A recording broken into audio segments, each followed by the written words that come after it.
샬롬, 톰 소여의 모험 첫 번째. 1. 개구쟁이 톰.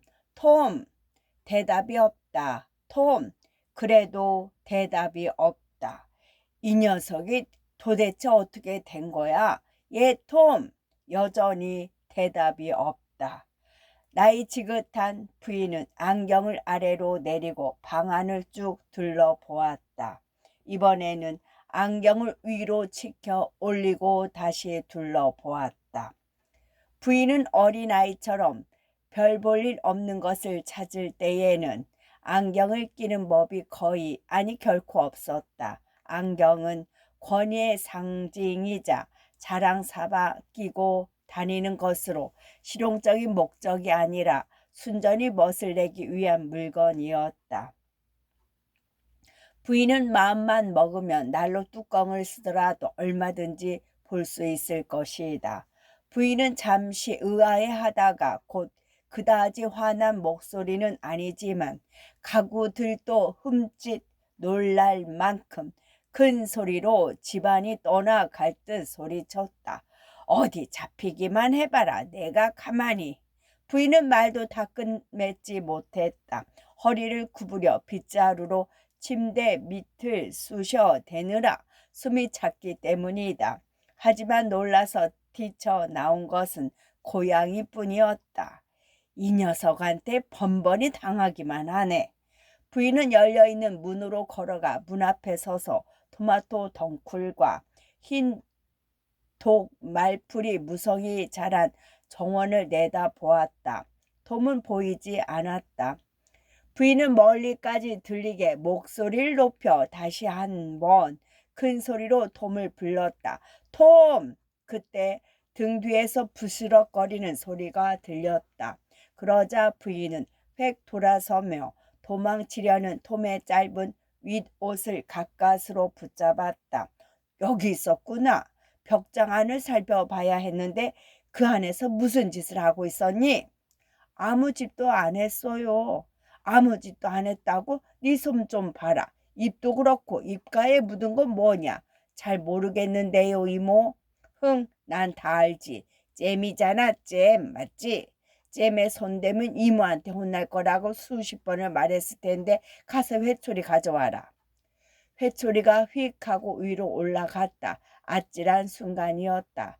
아, 뒤 좀 보세요, 이모. 늙은 이모가 획 돌아서며 엉겁결에 치맛자락을 들어 올렸다. 순간 사안의 아이는 눈 깜짝할 사이에 길쭉한 널판지로 만든 높은 울타리를 휙 뛰어넘어 사라져 버렸다. 폴리 이모는 기가 막혀 멍하니 서 있다가 잠시 후 피식 웃음을 터뜨렸다. 망할 녀석.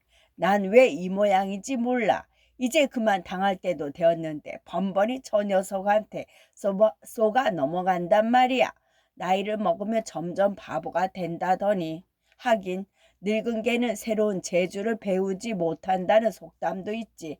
참나 기가 막혀서 하루도 같은 수법을 쓰는 법이 없으니 그 녀석이 어떻게 나올지 알 수가 있나. 게다가 저 녀석은 어디까지 날 괴롭히면 내가 화가 치밀어 올라 폭발하기 직전까지 가는지도 알고 그저 잠시 나를 피해 있거나 날 웃게 만들면 내가 금세 화를 가라앉혀 매를 피할 수 있다는 것도 꿰뚫어 보고 있으니 무조건 때릴 수도 없고 말이야. 하지만 이런 식으로 키우면 그 아이에 대한 내 도리를 다하지 못하는 게 아닐까. 하나님이 다 내려다보고 계실 텐데 성경에도 매를 아끼면 아이를 망친다는 말이 있잖아. 이런 식으로 하다가는 저 아이나 나나 자꾸 죄 만들고 결국 둘 다 고통만 받을 거야. 그걸 모르는 건 아니지만 마음에 상처가 많은 녀석이라. 하지만 어쩌겠어. 죽은 여동생이 남기고 간 자식이니 불쌍한 녀석. 안쓰러워 매를 들기도 그렇고 그렇다고 번번이 이렇게 넘어가면 도리를 다하지 못한 것 같아 양심의 가책이 되고 매를 들자니 가슴이 찢어지고 성경에도 여자에게서 태어나는 인간의 짧디 짧은 인생은 수많은 고통으로 가득 찼다고 하더니 정말 딱 맞는 소리야.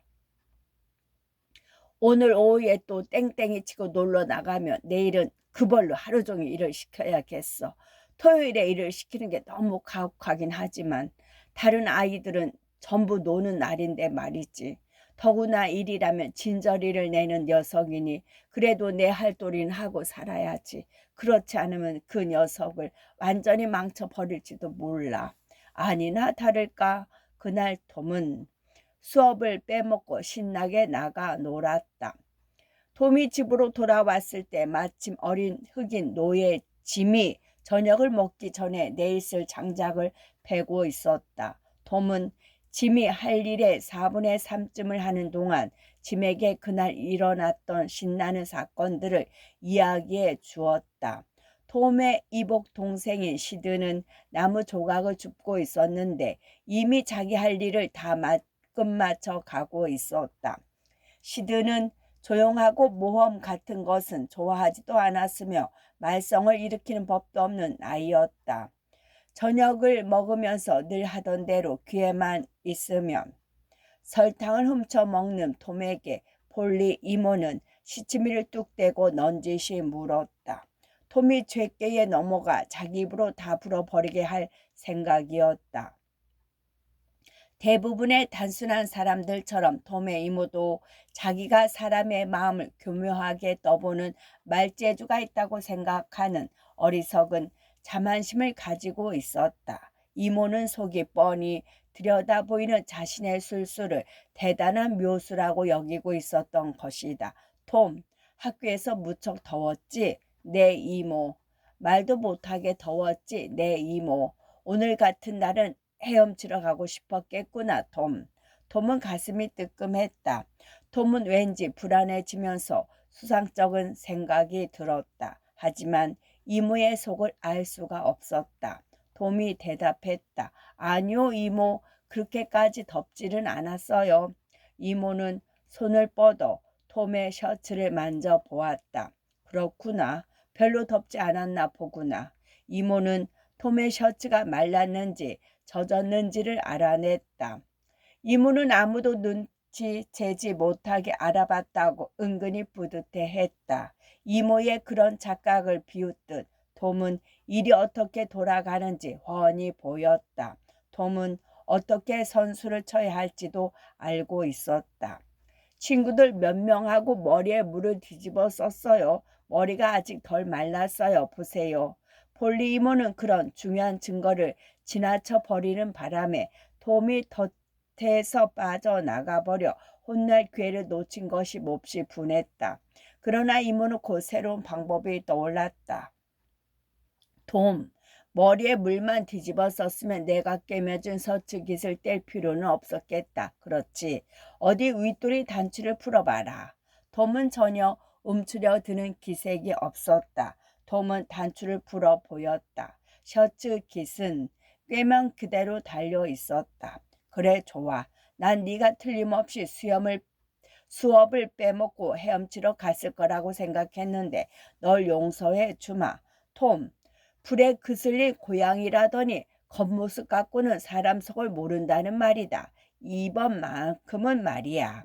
이모는 자신의 교묘한 계략이 실패로 돌아간 것이 실망스럽기는 했지만 이번에는 톰이 시키는 대로 고분고분 말을 들었다는 게 기특하기도 했다. 그러나 시드가 끼어들며 한마디 했다. 그런데 이모가 셔츠 깃을 꿰만 실은 하얀 실 아니었나요? 이상하게 지금은 까만 실이네요. 이런 맞다 맞아. 하얀 실이었지. 이 녀석 톰. 가만히 앉아서 당할 톰이 아니었다.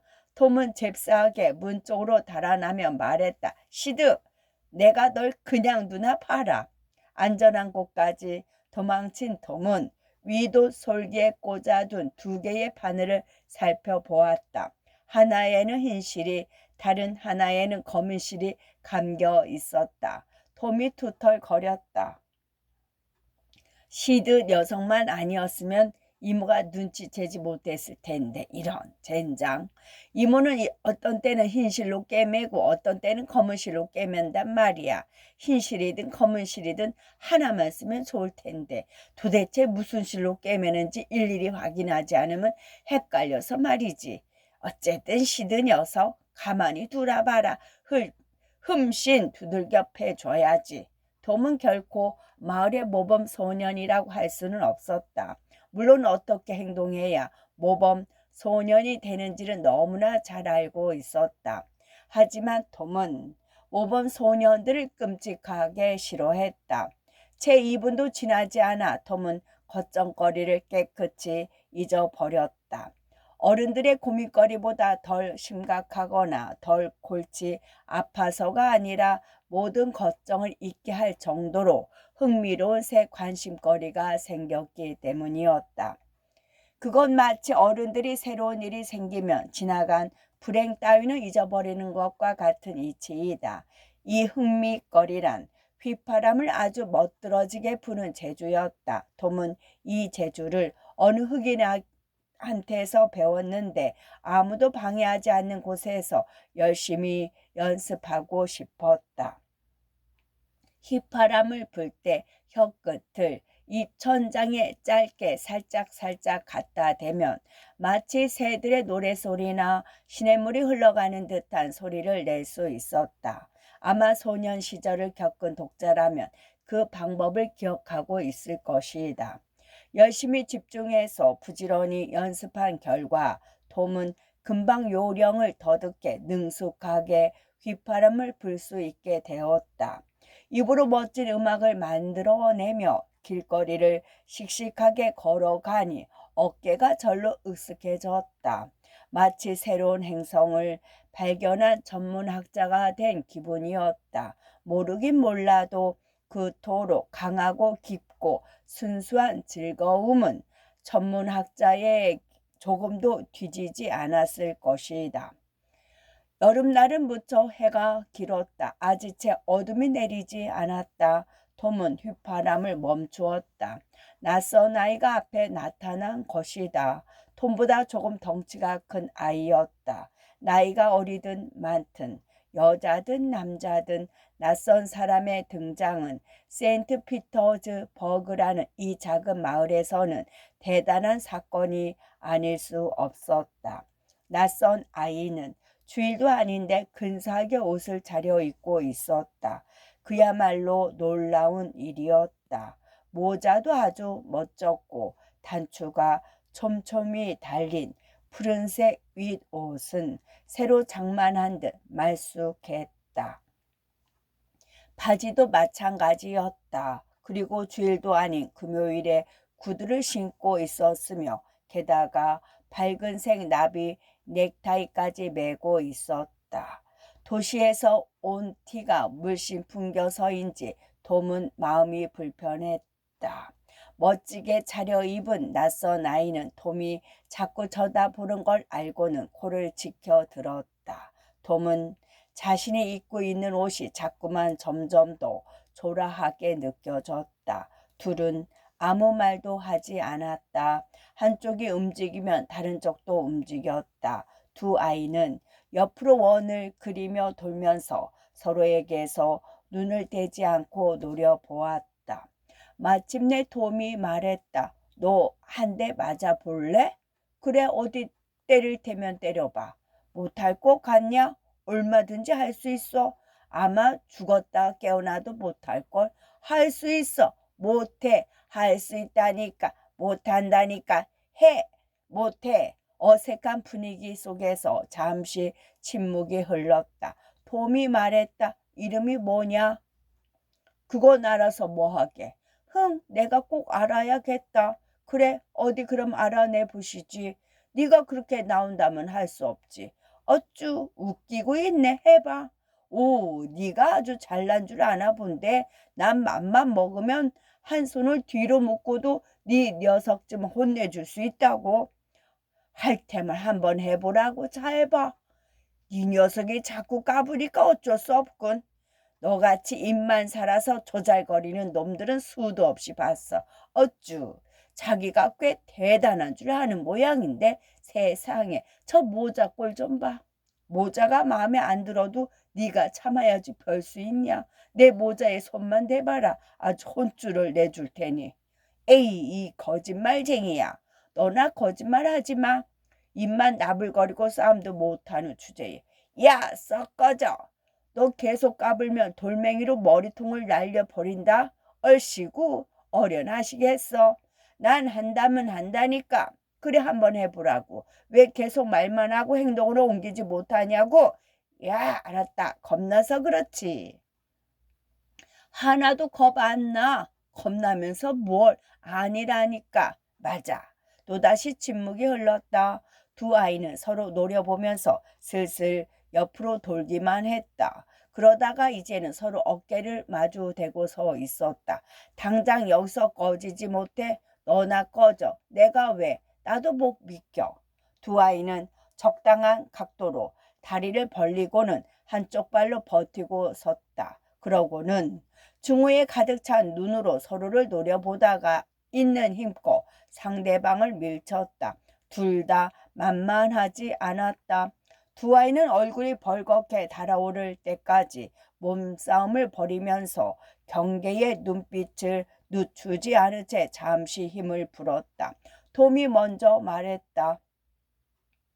겁쟁이 강아지 새끼만도 못한 녀석. 너 우리 큰형한테 일러줄 거야. 우리 형은 새끼손가락 하나로도 너 같은 녀석은 금방 나가 떨어지게 할 수 있어. 내가 형한테 그렇게 하라고 시킬 거야.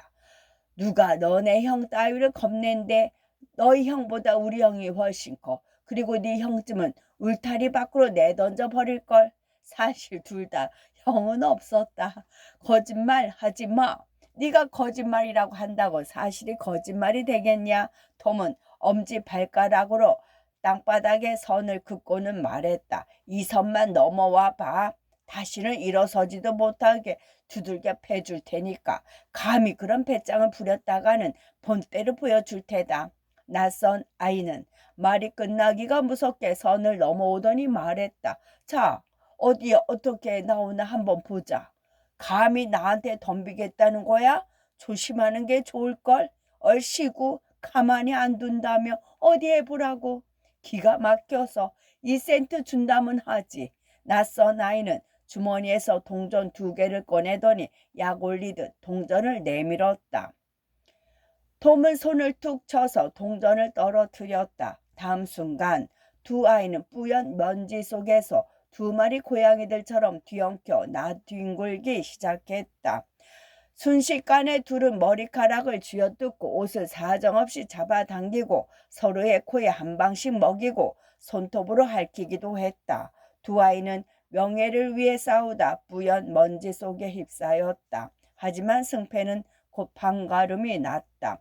뿌연 먼지 속에서 톰의 모습이 보였다. 톰이 낯선 아이를 올라타고 앉아 주먹으로 마구 두들겨 패고 있었다. 톰이 말했다. 빨리 행복해.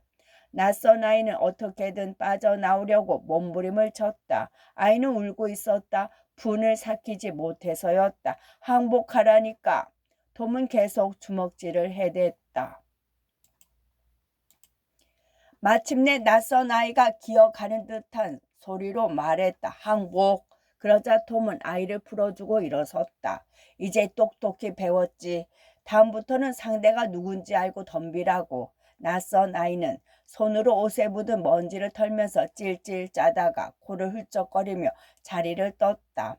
아이는 걸어가다 가끔씩 뒤를 돌아보고는 고개를 가로저으며 다음번에 잡히면 가만두지 않겠다고 으름장을 놓기도 했다. 톰은 그 모습을 보며 비웃었다. 톰은 돌아서서 의기양양하게 집으로 향했다.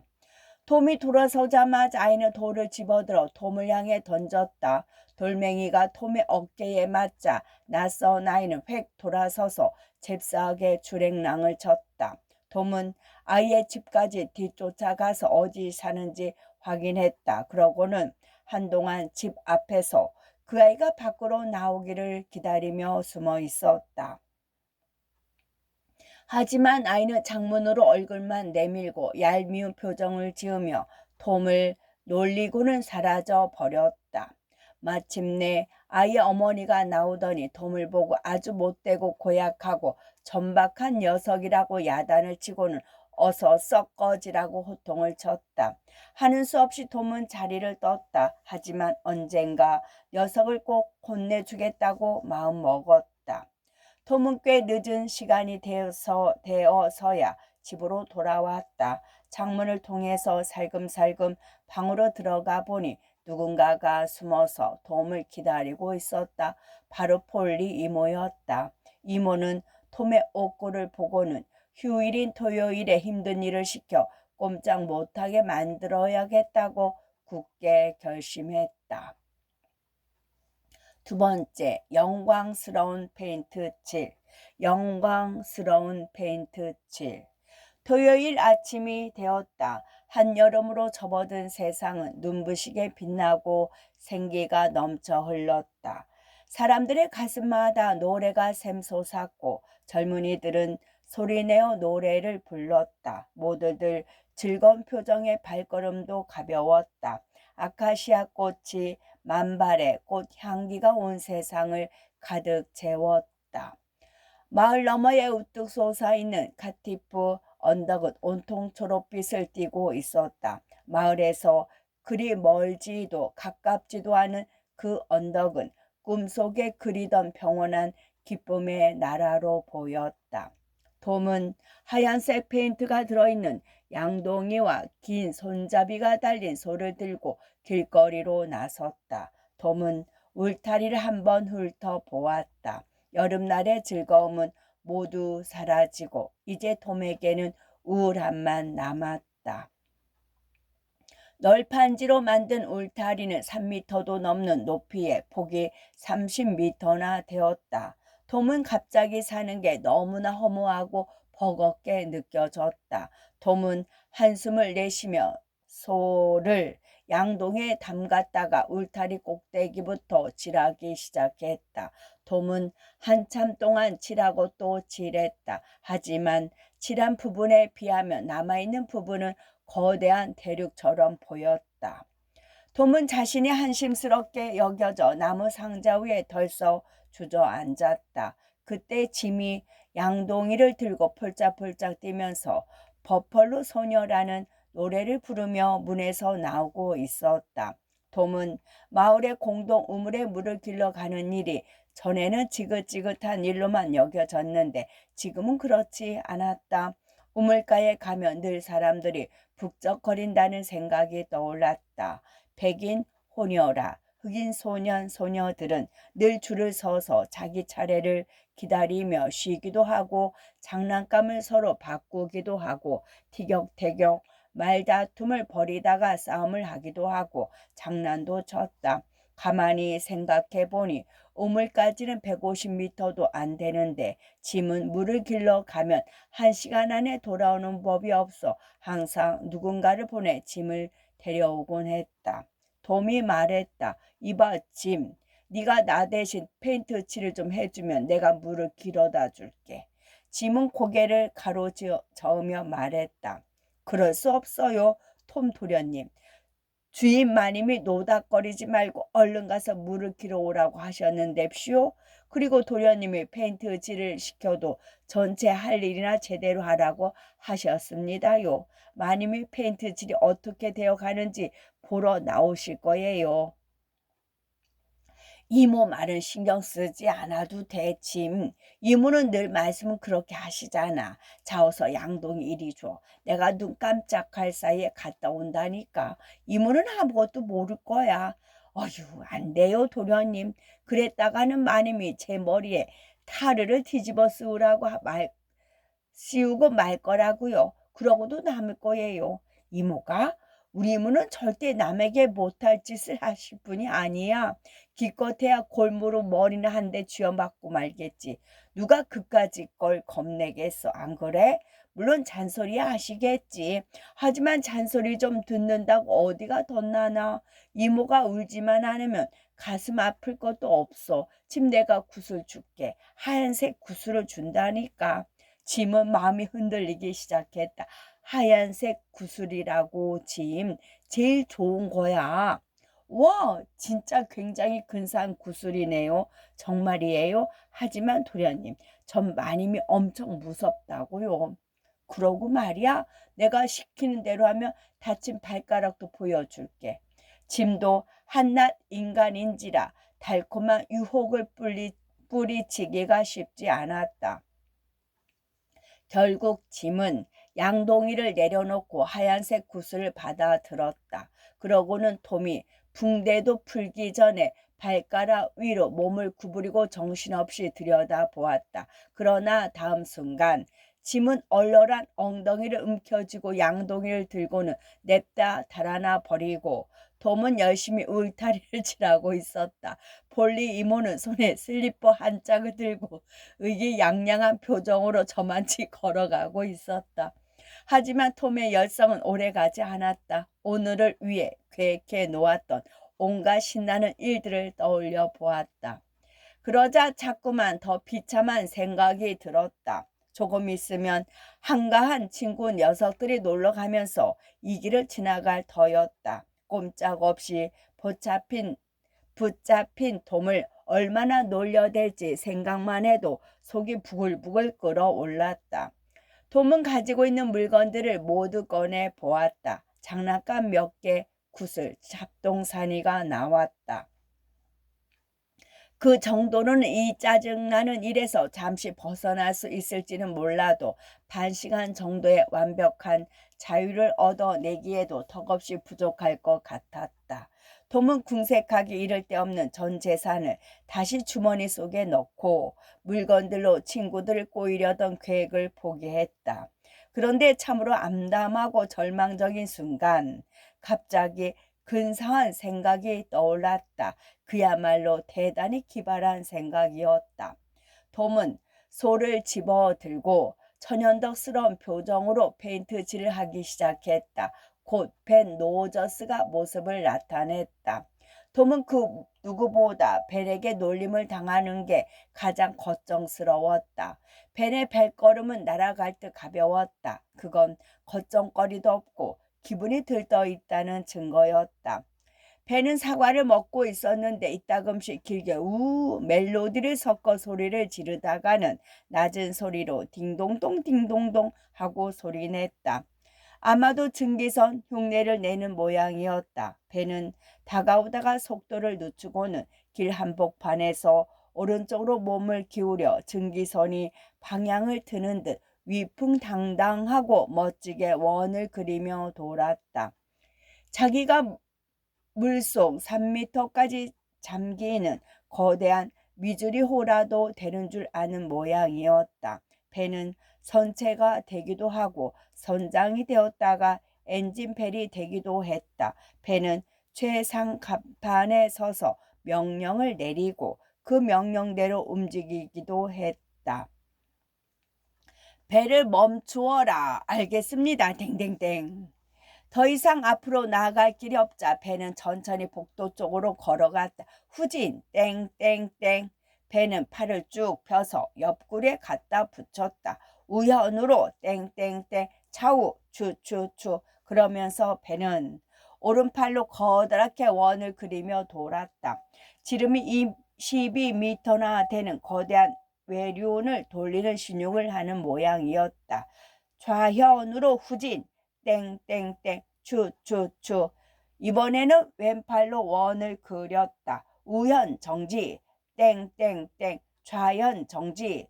다시 우현으로 우현 정지. 자 천천히 돌아라 땡땡땡 추추추.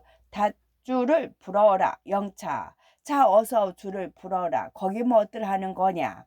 완전히 돈 다음 밧줄을 단단히 잡아 메어라. 정지. 자 그대로. 이제 완전히 풀어라. 엔진 정지. 알겠습니다. 땡땡땡. 쉬쉬쉬. 검수기를 시험해 보고 있다. 톰은 증기선에는 눈길 한번 주지 않고 쉬지 않고 페인트 칠을 했다. 배는 잠시 뚫어져라 쳐다보더니 말했다. 야, 너 꼼짝없이 걸렸구나. 그렇지? 톰은 아무 대답도 하지 않았다. 톰은 마치 예술가가 작품을 감상하듯 방금 칠한 부분을 살펴보더니 부드럽게 다시 한번 칠하고는 아까처럼 또 한 번 칠한 부분을 바라보았다. 벤이 톰 옆으로 다가왔다. 톰은 사과 때문에 입에 군침이 돌았지만 열심히 일에만 몰두했다. 벤이 말했다. 안녕 톰, 너 붙잡혀서 일하고 있구나. 그렇지? 톰이 획 돌아서며 말했다. 어라, 너였구나 벤. 네가 오는 줄도 미처 몰랐어. 난 지금 헤엄치러 가는 길이야. 너 가고 싶지 않냐? 그런데 일을 해야 하는구나. 그렇지? 그럼 넌 못 가겠다. 톰은 벤을 가만히 뚫어져라 쳐다보다가 물었다. 뭘 보고 지금 내가 일을 한다는 거야? 그게 일이 아니고 뭐야? 톰은 다시 페인치를 하면서 아주 능청맞게 대답했다. 하긴 일이라고 할 수도 있고 아닐 수도 있겠다. 다만 이 톰 소여한테 딱 맞는 일이라는 거야. 설마 그 일이 좋다는 건 아니겠지. 톰은 계속 솔질을 하며 말했다. 그럼 이런 일을 싫다고 할 사람도 있냐? 나 같은 어린애가 울타리에 페인트칠을 할 수 있는 기회가 어디 그렇게 흔한 줄 아니? 그렇게 말하고 나니 갑자기 상황이 바뀌는 느낌이었다. 벤은 사과를 먹다 말고 가만히 톰을 바라보았다. 톰은 계속 정성스레 울타리를 칠하고는 한 발짝 뒤로 물러서서 방금 칠한 곳을 감상했다. 그러고는 또다시 여기저기 덧칠을 하고 또다시 물러서서 바라보았다. 벤은 톰의 행동을 주의 깊게 지켜보았다. 벤은 조금씩 관심을 보이더니 점점 흥미가 생기기 시작했다. 마침내 벤이 말했다. 톰, 나도 한 번만 해보자. 톰은 곰곰이 생각하는 척하더니 허락할 듯하다가 마음을 바꾸었다. 아니, 안 되겠다. 아무리 생각해봐도 그렇게 하면 안 될 것 같아. 벤, 폴리 이모는 이 울타리를 아주 특별하게 생각하시거든. 이건 길가 쪽 울타리니까 말이야. 뒤뜰 울타리라면 상관없겠지만 그럼 아마 우리 이모도 뭐라고 하시지는 않을 거야. 하지만 이 울타리는 아주 중요하게 생각하신다고. 그래서 특별히 신경 써서 칠해야 해. 내 생각에 이런 일을 잘할 수 있는 애는 1000명에 하나, 아니 2000명에 하나 있을까 말까 할걸. 그래, 알았어. 야, 그러지 말고 한 번만 해보자. 조금만 칠해볼게. 나 같으면 칠해보라고 하겠다, 톰. 펜, 나도 그렇게 하고 싶어. 정말이야. 짐도 얼마나 하고 싶어 했는데 하지만 폴리모가 손도 못 대게 하시더라. 시도도 하고 싶어 했지만 소용없었지. 이제 내 책임이 얼마나 큰지 알겠냐? 만약 네가 했다가 무슨 일이라도 생기면 아니야. 정말 조심한다니까. 그러니까 한 번만 칠하게 해줘. 그럼 이 사과 속을 줄게. 정 그렇다면 아니야. 아무래도 안 되겠어. 마음이 안 놓여. 이 사과 몽땅 넣어줄게. 톰은 영 못마땅하다는 표정을 지으며 벤에게 소를 건넸다. 하지만 속으로는 쾌재를 부르고 있었다. 조금 전까지 데미주리오 증기선이었던 벤이 떼약볕 아래에서 땀을 펄펄 흘리며 열심히 페인트 칠을 하는 동안 예술가는 붓을 놓고 근처 나무 그늘 아래 동위에 걸터 앉아 다리를 덜렁덜렁 흔들면서 사과를 우적우적 씹어 먹었다. 그러면서 지나가는 순진한 아이들을 어떻게 하면 더 많이 끌어들일까 머리를 굴렸다. 희생될 대상은 아주 많았다. 아이들은 심심치 않게 나타났고 처음에는 비웃던 아이들도 결국 페인트 칠을 하게 되었다. 벤이 지쳐 나가 떨어질 즈음 톰은 잘 고친 연을 받고 그 일을 빌리 피셔에게 넘겼으며 빌리가 지치자 죽은 쥐 한 마리와 죽은 쥐를 매다 줄을 받고 존 밀러에게 그 일을 넘겼다. 이런 식으로 몇 시간이 흘러갔다. 그러자 아침까지만 해도 빈털터리에 불쌍하기 짝이 없는 신세였던 톰은 오후에 반도 지나지 않아 말 그대로 엄청난 재산가가 되어 있었다. 지금까지 말한 물건들 말고도 구슬 12개, 입으로 부는 하프, 투명하고 푸른 유리병 실패, 아무데도 맞지 않는 열쇠, 분필 조각, 유리병 마개, 양철로 만든 장난감 병정, 올챙이 2마리, 폭죽 6개, 애꾸는 고양이, 노쇠 손잡이, 개 목걸이, 칼자루, 오렌지 껍질 4조각, 그리고 빛바랜 낡은 장틀들이 있었다. 톰이 친구들과 즐겁고 한가롭고 편안한 시간을 보내는 동안 울타리는 3번이나 완벽하게 칠해졌다. 그나마 페인트가 떨어졌기에 망정이지, 안 그러면 마을에 사는 아이들은 모두 거지가 될 뻔했다. 톰은 사는 게 그렇게 험한 것만은 아니라고 혼자 중얼거렸다. 톰은 자신도 모르는 사이에 인간 행동의 중요한 법칙을 하나 발견해낸 셈이다. 어른이든 아이든 손에 넣기 어렵게 만들면 다들 탐내게 된다는 것을 말이다.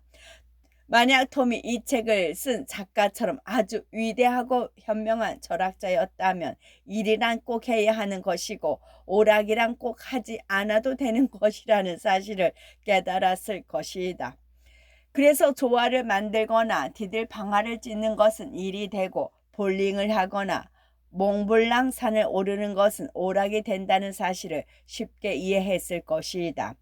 영국에는 여름만 되면 날마다 4마리의 말이 끄는 마차를 타고 30km에서 40km에 달하는 길을 다니는 부유한 신사들이 있다. 참으로 엄청난 비용이 드는 일이다. 만약 돈을 줄 테니 하라고 한다면 금방 짜증스러운 일이라고 느껴져 당장 그만두려 할 것이다. 톰은 짧은 시간에 이룬 놀라운 일의 결과를 다시 한번 살펴보고 페인트질이 다 되었다는 것을 알리러 집으로 향했다. 3번 여자아이. 톰은 폴리 이모 쪽으로 걸어갔다. 이모는 집 뒤편에 자리한 아늑한 방에 열린 창문 앞에 앉아 있었다. 그 방은 침실이자 식당이자 서재였다. 향긋한 여름 향기와 아늑한 고요함, 그리고 꽃향기, 듣고 있으면 졸음이 쏟아질 것 같은 웅웅거리는 벌들의 소리에 취해 이모는 뜨개질을 하다 말고 꾸벅꾸벅 졸고 있었다. 방에는 이모와 고양이 둘뿐이었는데 고양이도 이모의 무릎을 베고 잠이 들어 있었다.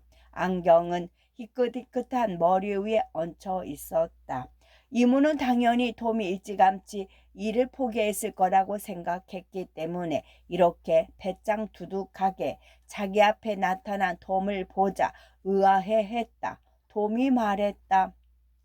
이제 나가서 놀아도 돼요, 이모? 뭐라고? 벌써? 일은 얼마나 했는데? 다 끝마쳤어요, 이모. 톰, 거짓말하지 마. 난 거짓말하는 건 못 참아. 거짓말 아니에요. 정말 다 했다니까요. 폴리 이모는 그 말을 믿지 못했다. 이모는 직접 두 눈으로 확인하기 위해 밖으로 나갔다.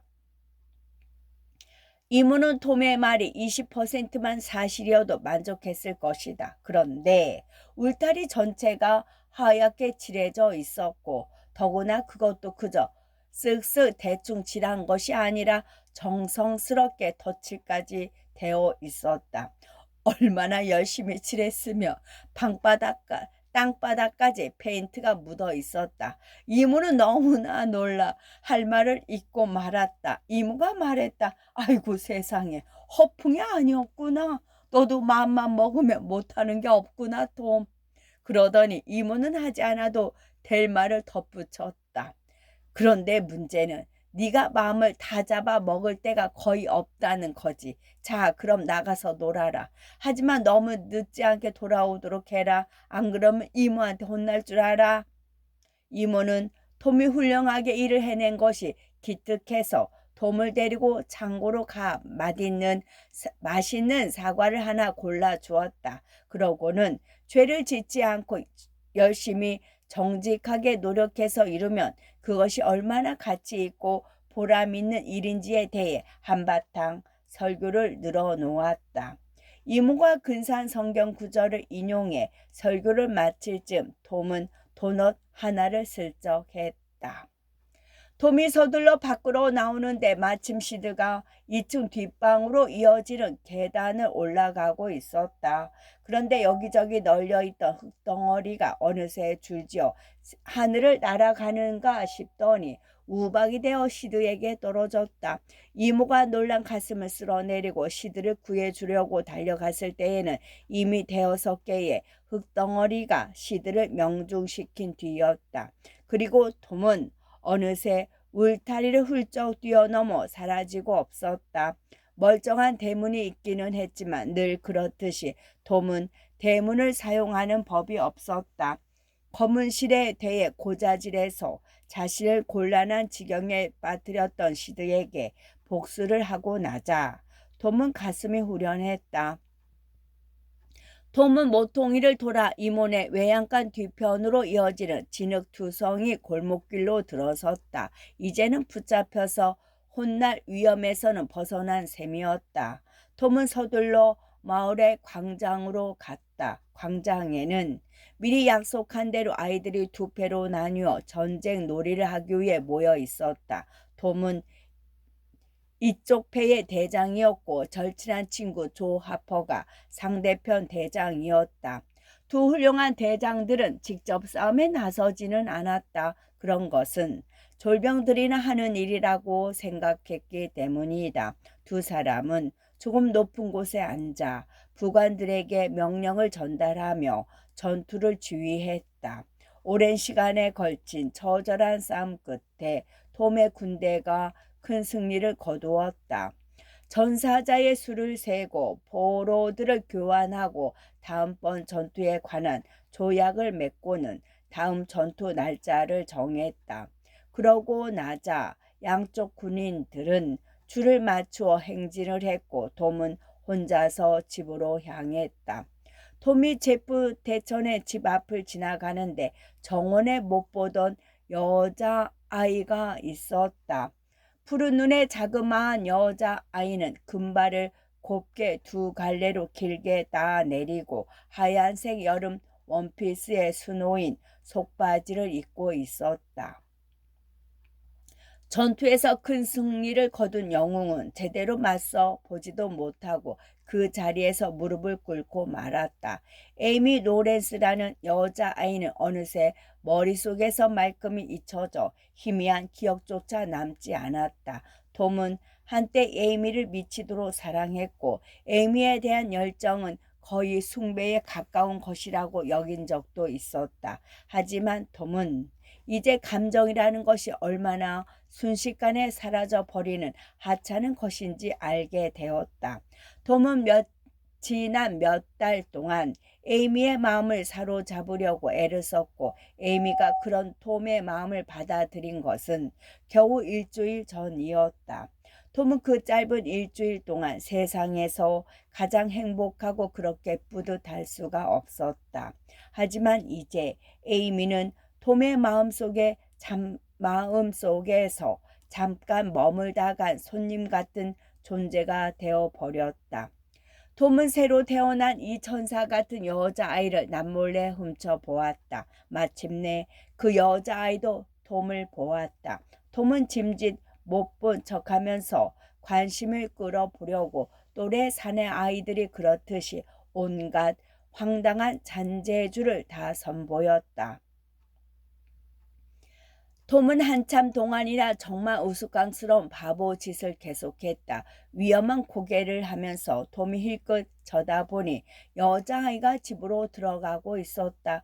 톰은 울타리까지 날아가 몸을 기대어 선 채 여자아이가 조금 더 있어 주었으면 하고 속을 데웠다.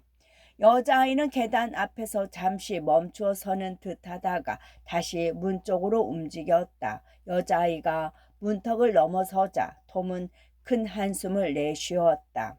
하지만 금세 톰의 얼굴이 화환에 밝아졌다. 왜냐하면 여자아이가 집 안으로 사라지기 전에 울타리 너머로 펜지 한 송이를 휙 던져 주었기 때문이다.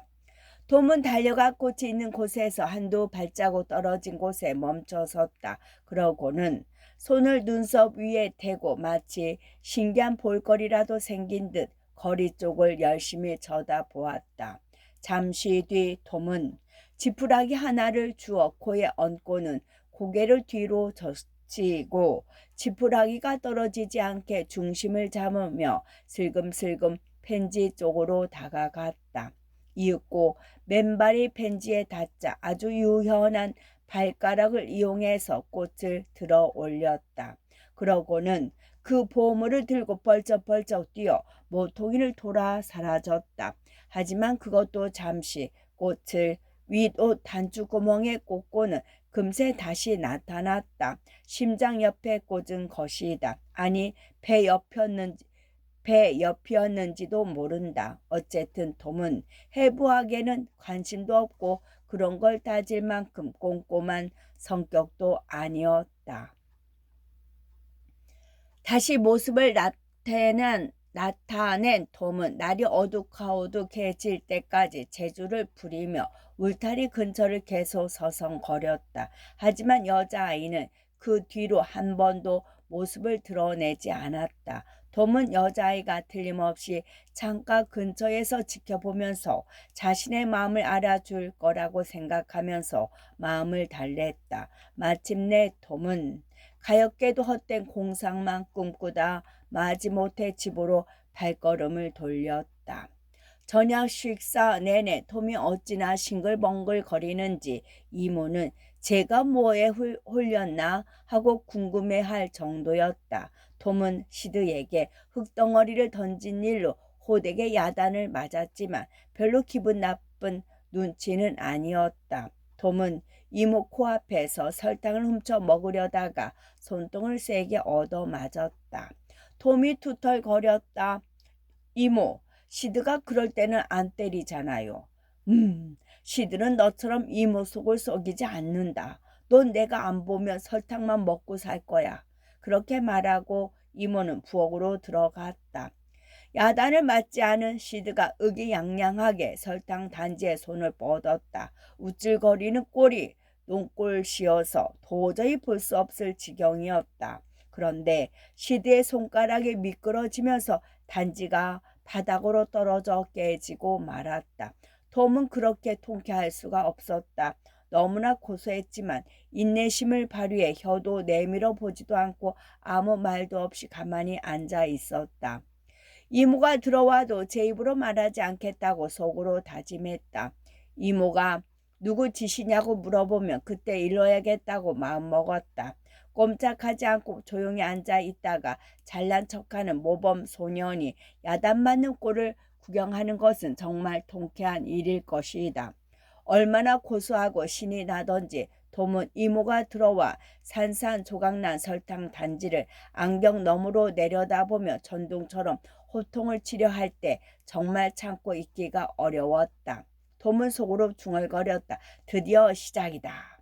다음 순간 톰은 마룻바닥에 납작하게 뻗어버렸다. 엄청난 위력을 가진 손이 다시 한번 위로 올라가자 톰이 소리쳤다.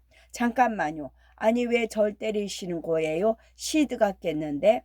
폴리 이모는 잠시 어리둥절한 표정으로 가만히 있었다. 톰은 이모가 미안해하며 자기를 가엾게 여길 거라고 기대했다. 하지만 이모는 정신을 가다듬고 그저 이렇게 말했을 뿐이었다. 흥, 맞아도 싸.